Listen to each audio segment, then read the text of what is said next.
So I had a sermon today about something else entirely, and then there were airstrikes from Israel into Iran, and of course that sermon ended up in the trash can because I felt compelled to at least offer some thoughts and some response. Of course, like many of you, I reacted with anxiety. I called my aunts and cousins in Israel to verify that they are okay, which was of course my, I think, appropriate response. Israel preemptively, as many of you may or may not have seen, struck Iran's nuclear facilities, killing senior military commanders and igniting an already dangerous region and making it potentially even more volatile. Iran has responded by sending ballistic missiles toward Israel, causing Israelis to enter into their safe rooms. For many of us, this brings a yet again familiar, unfortunately familiar knot of fear, of anxiety, confusion, and helplessness. We love Israel and we want her to be secure. We also wrestle with the moral complexities of military action. We understand the existential threat that a nuclear-armed Iran poses, while also recognizing and feeling about the civilians who are going to suffer in a regional conflict. This week's portion, Parshat Behechlotcha, begins with God instructing Aaron to light the menorah at the tabernacle so that the flame burns and rises steadily and continuously. The portion chronicles the Israelites' journey through the wilderness, marked by complaints, leadership challenges. Everybody loves to challenge the leader, in case you're curious. Poor Moses.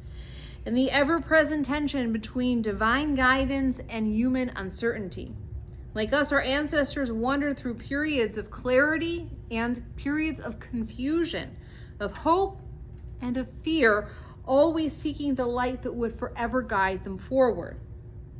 The Hebrew phrase Behechlotcha et hanerot literally means when you cause light to go up, because interestingly enough, Aaron had this responsibility, this daily responsibility, not just of striking the match, anyone can do that, but of setting the conditions in such a way that the flame could sustain itself going up. This wasn't a one-time dramatic gesture, rather it was something that required daily discipline and effort, committing himself to tend those sacred flames regardless of external circumstances and regardless of what he felt. In our current moment, I think that image of Aaron speaks powerfully to us. We cannot control what happens external. We cannot control what the world leaders do. We can't control our own leaders. The trajectory of military conflicts are not linear but volatile, and the complex web of international relations are dizzying to track at best. And yet we can choose to nurture our own lights so that they rise like Aaron. When we are overwhelmed by events, Torah teaches us that it is okay. We can't determine again what will happen, but we can, of course, control how we will respond. We acknowledge that Israel's actions requires our ongoing support, and again, that a nuclear-armed Iran poses an unacceptable threat to our people's survival, while simultaneously recognizing the broader context of how Israel is perceived globally and the ongoing humanitarian crisis in Gaza. It's not moral relativism, it's moral maturity, I think. And God spoke there. It is moral maturity. What did you say? I didn't hear you. I said it's not moral relativism, rather it's moral maturity. That we acknowledge and recognize the need for security while not ignoring the suffering of others.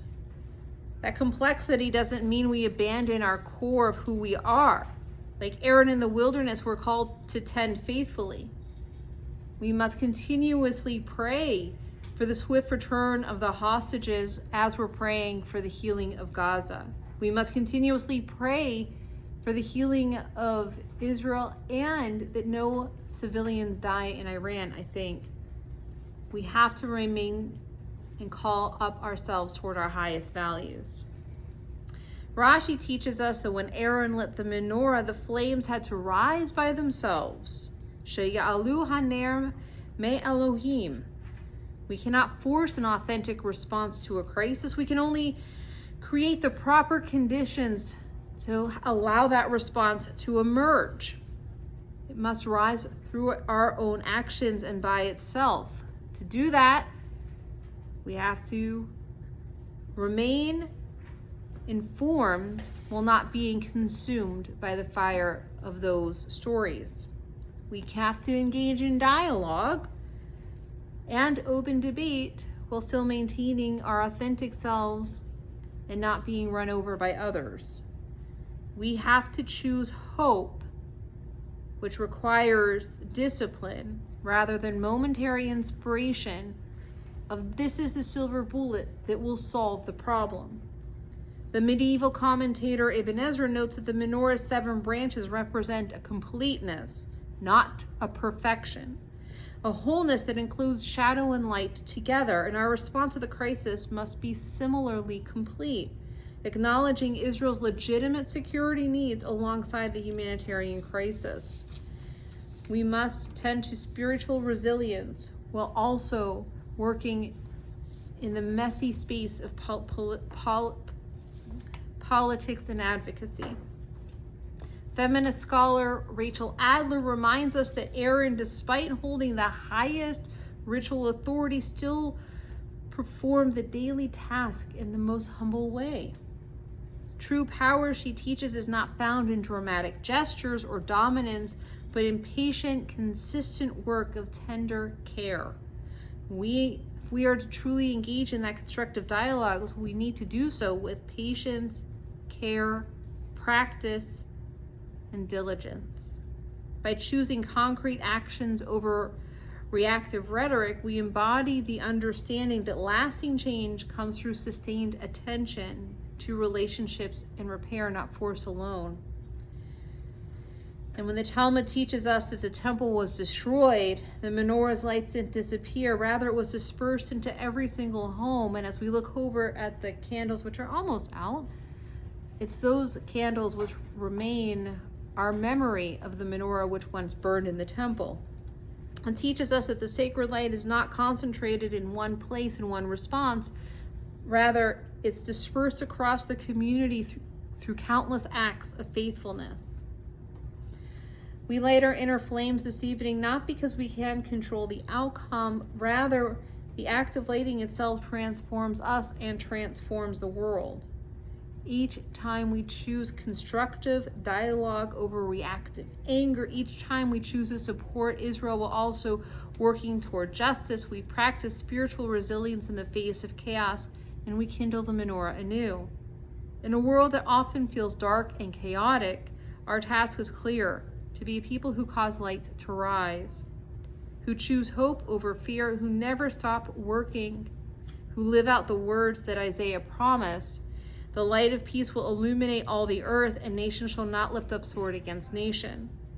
May this Shabbat bring us strength to tend to our lights with wisdom, courage, and an unshakable commitment to the sacred work of building a more just and a peaceful world, a world with a flame of hope, as opposed to a world that's just burning up inside of a flame. Shabbat Shalom.